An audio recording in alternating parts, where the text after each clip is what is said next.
If you love Broadway, and who doesn't, a new museum is opening, the Museum of Broadway, just jam-packed with so much you want to see. The Museum of Broadway is an immersive and interactive theatrical experience devoted in equal parts to musicals, plays, and the people who make them.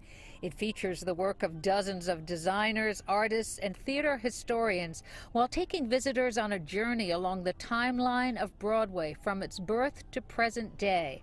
Lots of Broadway stars got their first glimpse. Jane Krakowski brought her 11-year-old son, Bennett. I thought it was wonderful. It feels like the right time for there to be a Museum of Broadway. With Broadway being closed for so long, we realized how much we all value it in this community.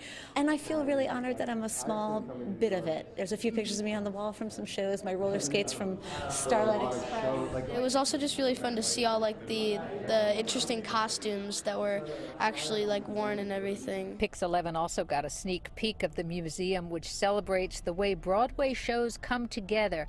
There's a special exhibit called The Making of a Broadway Show, and even those who've appeared on and off Broadway found it informative. It's really a beautiful experience, and I call it an experience because it is a bit of an immersive experience that you go through, and it goes chronologically through the years of the history of Broadway, and there's a room dedicated, an exhibit dedicated to Rent, which I was in many years ago. It's spectacular, very educational.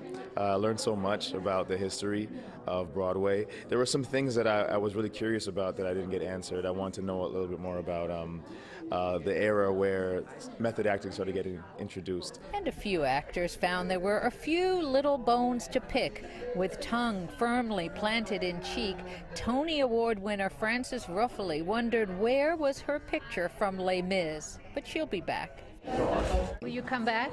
Yeah, I'm going to bring some friends, right, when they get my picture up. The Museum of Broadway opens to the public this Tuesday, November 15th at 10 a.m. Tickets start at $39. From West 45th Street, McGee Hickey, Pix 11 News. Back to you in the studio.